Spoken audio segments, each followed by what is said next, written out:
Bismillahirrahmanirrahim. Campur 250 gram gula merah yang sudah disisir dengan 5 butir telur. Setengah sendok teh vanila cair. 2 sendok makan gula pasir agar rasa manisnya lebih mantap, opsional. 1 sendok teh SP.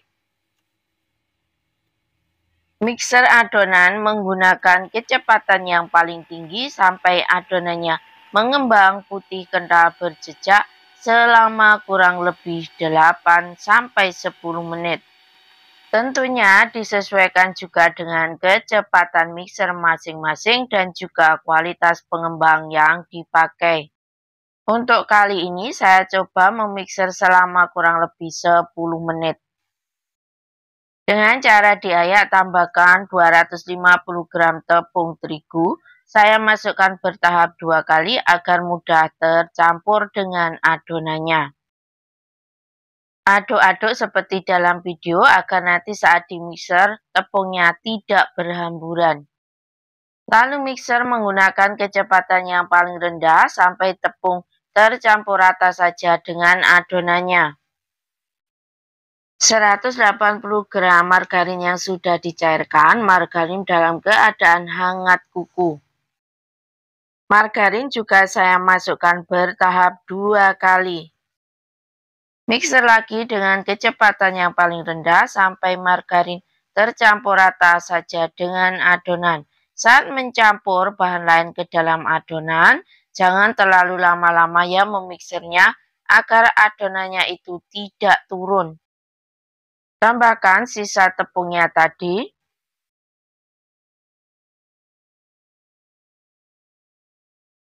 Ulangi cara yang sama seperti mencampur tepung dan margarin di awal tadi.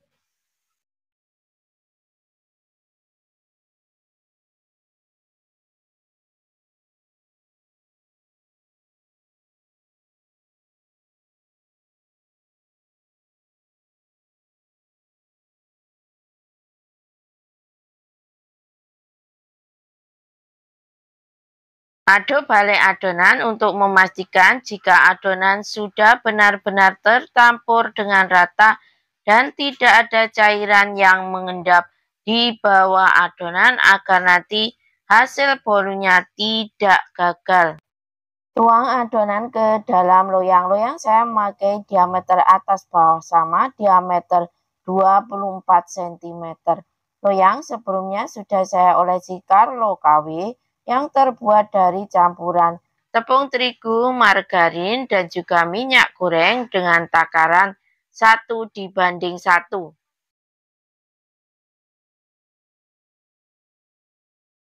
Hentakkan loyang beberapa kali untuk mengeluarkan gelembung udara yang terperangkap dalam adonannya.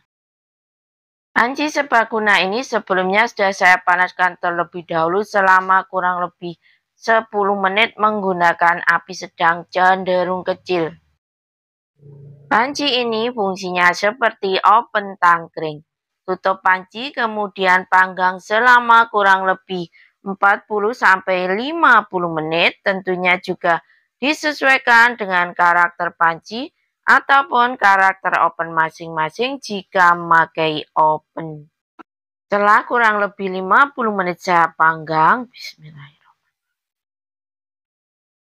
Alhamdulillah hasilnya sudah terlihat montok dan juga cantik warnanya, atasnya juga sudah kering. Tes dengan tusuk lidi, jika tidak ada adonan yang menempel, itu tandanya bolu sudah matang. Ini bolu yang saya bikin kali ini ternyata overmix, jadi hasilnya itu atasnya kurang bisa mulus. Segera goyang-goyang perlahan loyangnya ya, untuk memudahkan saat mengeluarkan bolu dari loyangnya.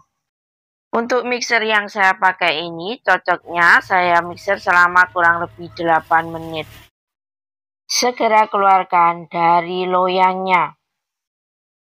Agar hasil bolu bagian atasnya mulus, jangan overmix dan jangan juga kebesaran apinya.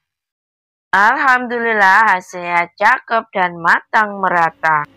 Ini cara saya motong bolunya ya. Saya bagi menjadi 4 bagian sama terlebih dahulu. Tentunya saat memotong, tunggu bolunya dingin terlebih dahulu.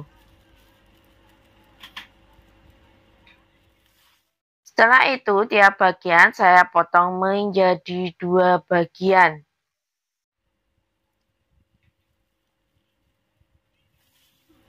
Setelah tiap bagiannya dipotong jadi 2, kemudian per bagiannya dipotong menjadi 3 potongan.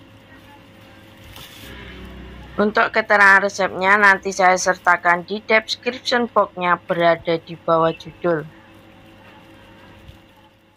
Dari satu loyang tadi menghasilkan 24 potong. Dan Masya Allah hasilnya, bolunya sudah terlihat pori-porinya itu sangat halus dan kecil. Itu tandanya bolunya sangat lembut. Saya kemas dalam plastik OPP ukuran 12 dan tidak lupa saya kasih stiker ucapan terima kasih agar hasilnya lebih cakep.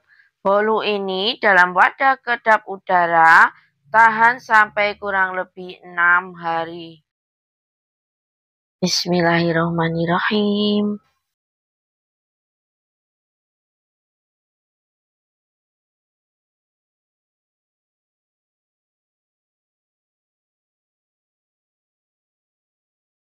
Alhamdulillah rasanya benar-benar juara.